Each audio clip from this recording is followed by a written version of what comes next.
Alright, mambo vipi mpenzi mtazamaji wa Sema Africa Media TV. Karibu tena katika kipindi chako cha The Voice. Leo nikwambie tu nipo na Chidi Adore. Nikwambie huyu ni fashion model, lakini vile vile nikwambie tu ni international model. Kwa hiyo tupo na mtu mzito. Lakini cha tatu ni CEO wa Adore Hills Sports. Sasa nipo naye hapa kupiga naye story moja mbili tatu kuhusiana na lifestyle yake, lakini ameanzaje safari yake ya fashion model hadi kuwa kwenye level za international. Bwana, mambo vipi? Poa bro. Niaje? Safi kabisa. Kwanza mimi nina furaha kufanya kazi na wewe muda huu, kupiga na wewe story moja mbili tatu. Yeah, mimi pia bro. Okay. Sasa Chidi, tuanze swali langu la kwanza. Safari yako ilianza wapi katika masuala haya ya fashion mpaka kuingia moja kwa moja kwenye masuala ya international? Okay. Mimi nimeanza masuala ya fashion mwaka 2014.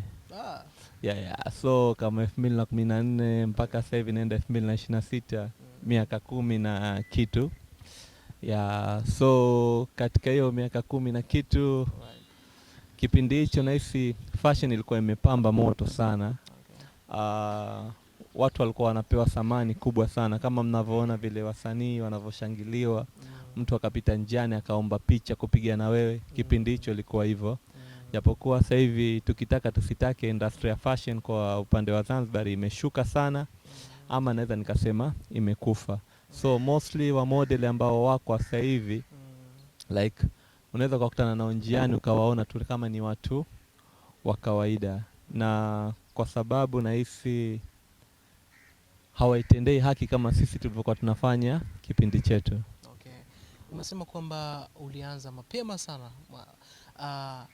Ni kitu gani ambacho unahisi kwamba sasa hivi hii fashion model haitendei haki tofauti na kipindi ambacho nyinyi mnaingia katika hii industry? Nachofikiria, kwa sababu unajua sisi wakati tunafanya tulifanya kwa sababu namba moja tunapenda. Okay. Namba mbili tumejitolea. Hatukuangalia kitu chochote mdole pale, tuliangalia kile kitu ambacho wewe mwenyewe unakipenda. Yeah. Kwa hiyo siku zote ukifanya kitu ambacho unapenda, hutojali pesa, hutojali time. Na mara nyingi ndio maana matokeo mazuri yanakuja baadaye.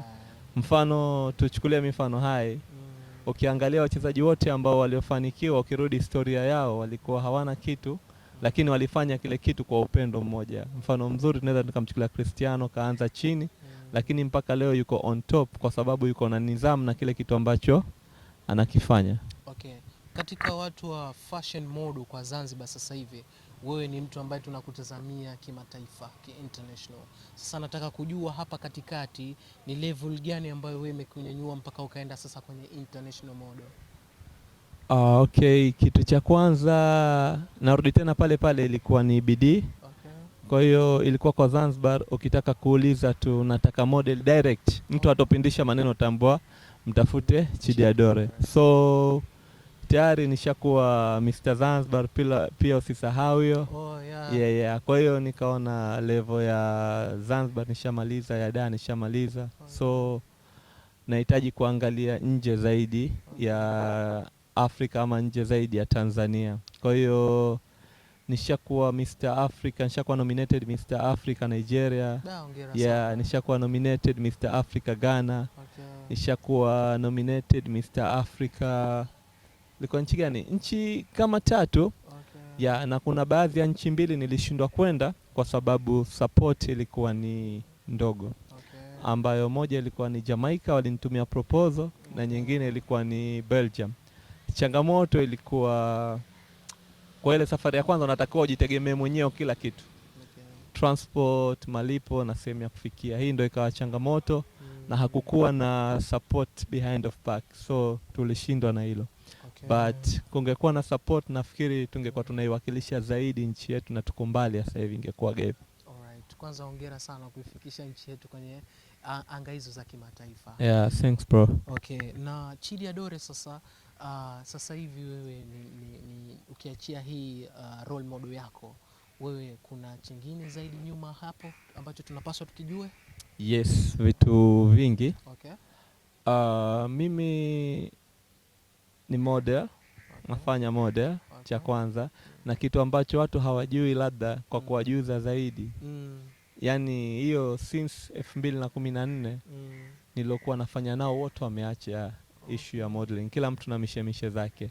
Mi still mpaka leo nafanya kitu cha kwanza. Lakini kitu cha pili, hata hawa new generation ambao wapo sasa hivi, ukiangalia still wewe uko na good looking kuliko wao, una ushawishi mkubwa kuliko wao. Kwa hiyo hata ikitokezea mkisimamishwa pale wewe na wao, still wote onekanika much better than wao. Yeah, lakini kitu ambacho kingine wanatakiwa wajue,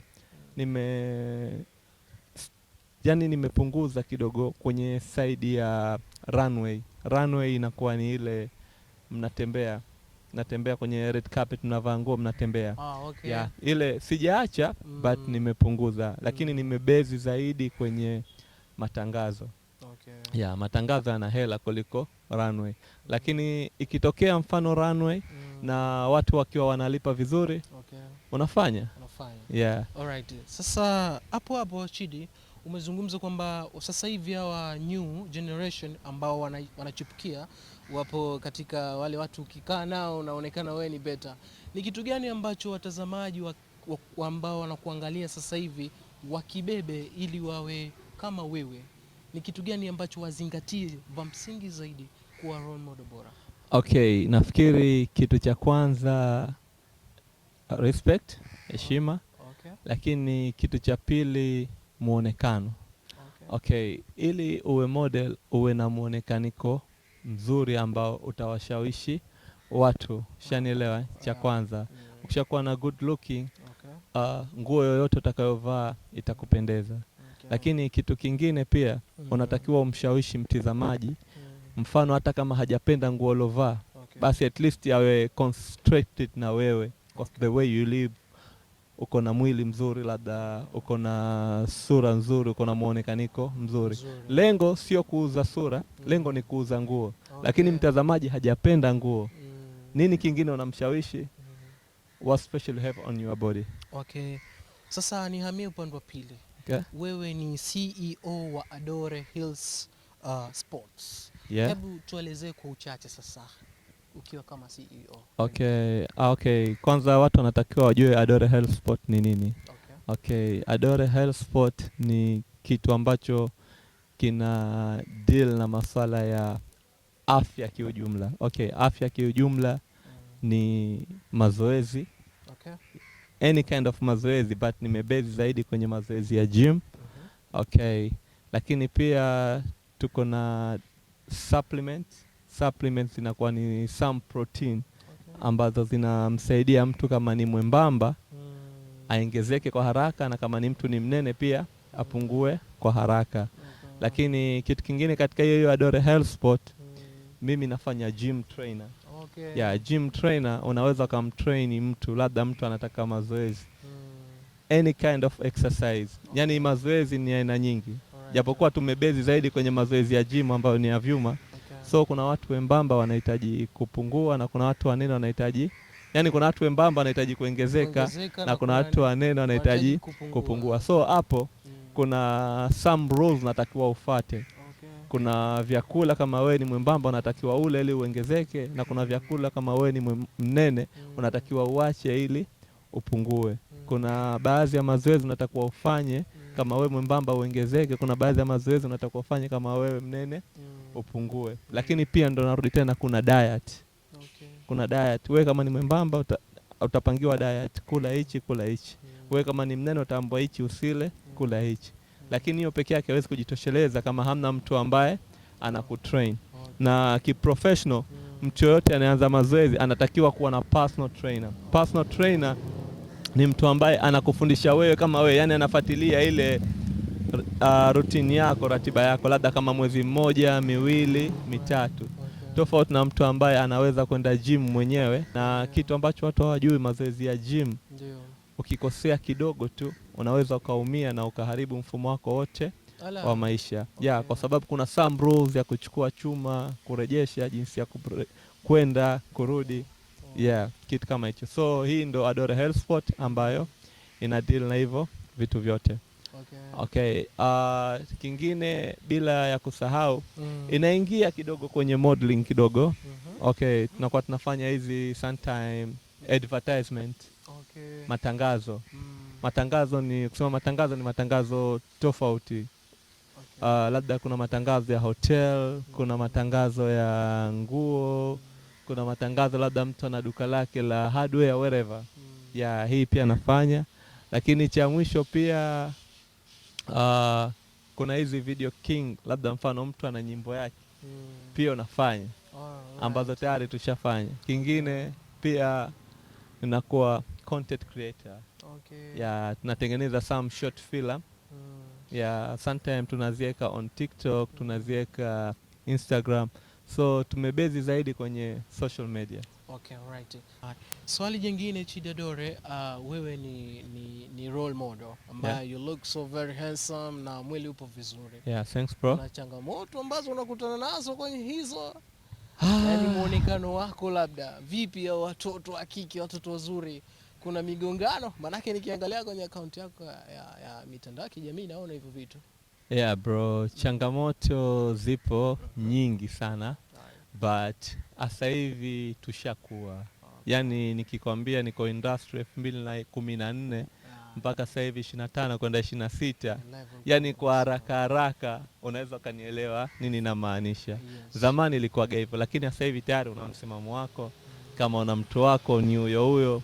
Kwa hiyo atakaye kuja unajua jinsi gani ya kumjibu ili maisha mengine yaendelee, kwa sababu kila ukikua na akili pia inakuwa, majukumu pia yanakuwa. Mimi kitu ambacho nimejifunza, vitu ambavyo vinaharibu sana future ni starehe, wanawake na kutokujielewa. So nime keep distance kidogo na hivyo vitu ili ni grow up zaidi. Na ndio maana kanikuta mpaka leo niko kwenye form.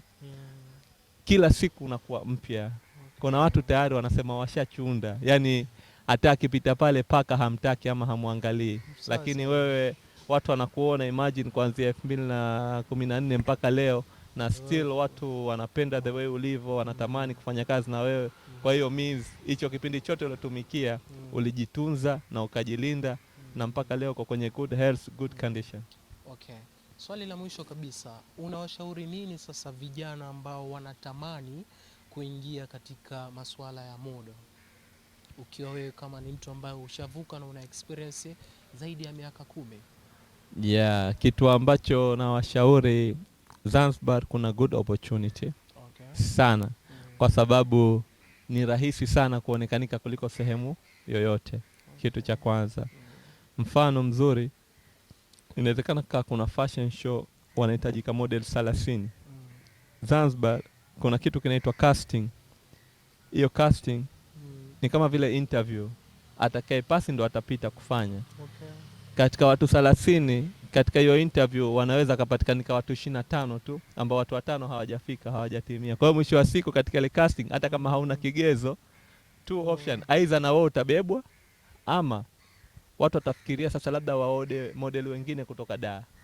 Lakini sasa hapo pia inategemeana na budget. Mtu akioda model kutoka Dar sasa inabidi kwanza amlipie nauli, amlipie mahali pa kukaa, amlipie chakula. Kwa hiyo mtu akiona hiyo budget ni kubwa, kwa hiyo mwisho wa siku inabidi atakubebeni nyote. Umenielewa? Lakini hiyo nenda Dar. Dar wanahitajika model 30, watakuja model 200. Kwa hiyo kwenye model 200 hapo kuna mchujo ya model 170. Okay. Imagine. Ndio maana nasema Zanzibar ni sehemu ambayo nafasi zipo. Ni wewe mwenyewe tu kuitumikia ile nafasi. Mimi Mzanzibari, lakini event nyingi nilifanya Dar kuliko Zanzibar. Okay. Kipindi nayafanya event nyingi nilifanya Dar kuliko Zanzibar, cha kwanza. Lakini cha pili pia, kitu ambacho watu hawajui, mimi ndo model wa kwanza kwa Zanzibar kwenda Swahili Fashion Week. Okay. Kwenye casting ilikuwa 2016.